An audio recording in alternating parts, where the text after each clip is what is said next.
This is a special report from ABC News Digital.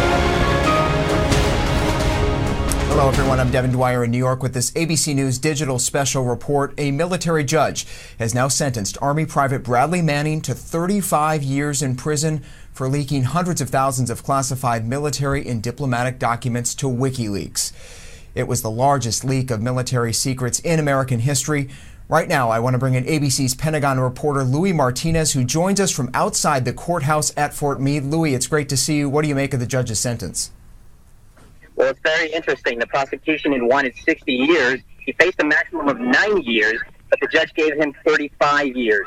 The defense had said that they wanted something along the lines of 25 years. But either way, this is much less than we had anticipated. We knew he was going to spend decades in jail, but what was really unclear to us was whether the judge felt that he needed to send a message to him. He had apologized last week. He said that he realized that he had to face some jail time, but he held up hope that he could live a productive life once he got out. It sounds like maybe at least the judge has now agreed with that by giving this kind of a sentence. Gosh, this is certainly surprising, much more lenient than I think many people thought. And as we understand it, he can be paroled in 12 years. Is that right? He can be paroled. That is something that we didn't really hear much about during the trial. But given the military's regulations, he can face parole. So he could be out much sooner than anyone had ever anticipated. All right, and just to recap, so folks that haven't been following this closely, Bradley Manning was convicted on 20 of 22 charges: espionage, theft, fraud. He was not convicted on aiding the enemy, the most serious charge that would have landed him life in prison. Certainly, Louis, as you know there, this has sparked some intense debate, people calling Manning a whistleblower, others a traitor. You're outside the courthouse. How are his supporters reacting?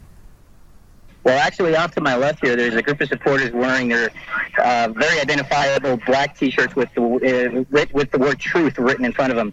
He has a dedicated group of supporters who have been showing up relentlessly over the last year for pre-trial hearings and finally for the court-martial. I'm certain that they are very glad to hear that he's going to be serving 35 years. I don't think anybody expected basically everybody knew that he was going to be serving jail time. The question really was, how much jail time was he going to face? That's right. This was really a case not about whether or not Manning did these actions, right? He admitted to leaking these documents back in February. It really kind of was a battle about intentions, right? I mean, what his intent was here? That's exactly right. The defense never challenged the idea that he had done this. What they presented was the idea that he was a naive young soldier who wanted to change the world, somebody who felt that he had come across these documents during a deployment in Iraq where he was serving back in 2009 as an Army intelligence analyst. He felt that these documents showed what the U.S. foreign policy and security policy was all about, and he thought he could change the world. That was the image that his defense attorneys tried to portray. It helped, and maybe in reducing or for his not being convicted on the aiding the enemy charge. The prosecution was relentless in presenting lots of information, the computer trails that showed how just within weeks of having arrived in Baghdad, he was already leaking information in WikiLeaks. They said that he's been portrayed as a whistleblower by his supporters. They said, no, he's not a whistleblower, he's a traitor. But ultimately, in the end, the judge in the case felt that he had not aided the enemy, but that he was guilty of espionage and stealing hundreds of thousands of documents. We're talking about 700,000 military reports and diplomatic cables that he released during a 9-month span to WikiLeaks. An incredible leak, the largest, we understand it, leak of military documents in American history. Louis, we've heard time and again from prosecutors in this case that this leak did significant damage to national security. Lives were put at risk. Were officials there able to provide any concrete examples of harm done? That's an interesting question. You know, after the court-martial, they entered a 2-week sentencing phase. This was basically like a mini trial where the defense presented witnesses, the prosecution presented witnesses, and basically the intent here is how much time was he going to serve. And the prosecution wanted, of course, the maximum amount of time. What they wanted was to show that damage had been done. Well, they came in with witnesses, with evidence, and the judge wouldn't allow a lot of it. It was interesting to see that Lind really wasn't buying some of the arguments that were being made about how much damage had been done in terms of physical harm to individuals. They couldn't, the Army couldn't present concrete cases of damage that was done to individuals. And also, with regards to those diplomatic cables that I talked about, one of the things they said, that Lynn said, was that it's hard to prove that there's been lasting damage from the release of those cables. In other words, there may have been some in the immediacy right after they were released, but not since then. Certainly something the judge must have considered, and also interesting here, as you know, some of the leaked materials did appear to expose potential military mistakes in combat, right? I mean, he revealed a video of a U.S. helicopter attack that killed at least 2 civilians.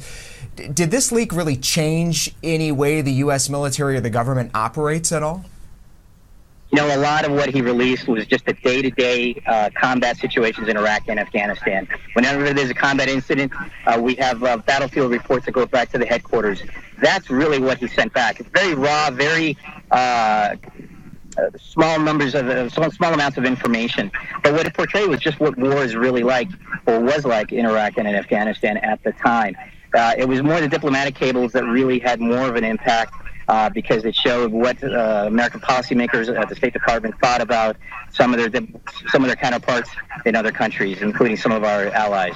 That was really interesting. It generated a lot of interest overseas. That's why you see a lot of overseas coverage of the Manning trial. Most of the reporters in here today were from Europe, where the Manning case has been followed very extensively.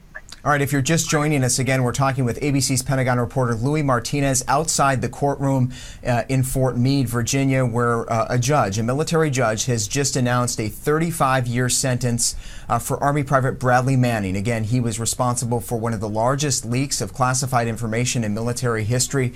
That leak going to WikiLeaks, those documents now online. If Louis is still with us, I just want to ask, Louis, let's talk a little bit about what's next here. Is Manning able to appeal this sentence, or is Judge Lynn's decision final here? It's exactly like the civilian courts. There's an appeals process. It's just called the Armed Forces Appeal. It could take several years, again, just like in the civilian courts. David Combs, who is Manning's attorney, is going to speak later today to the press. It's the first time that he's taken the opportunity to speak with the press since the trial began 2.5 months ago. And he stated about 2 weeks ago to several supporters that he intended to appeal. And he said he intended to go possibly as high as the Supreme Court. But first, he has to get through 2 military appeals courts. One is the Army Appeals and then the Armed Forces Appeals Court, and then ultimately the Supreme Court if he decides to take it that far. All right, ABC's Louis Martinez, thank you so much for joining us, and we know that you'll be following this all the way through that process. Great work, Louis. And of course, you can get all the latest on this story and all other news today at abcnews.com. For now, I'm Devin Dwyer in New York with this ABC News Digital Special Report. This has been a special report from ABC News Digital.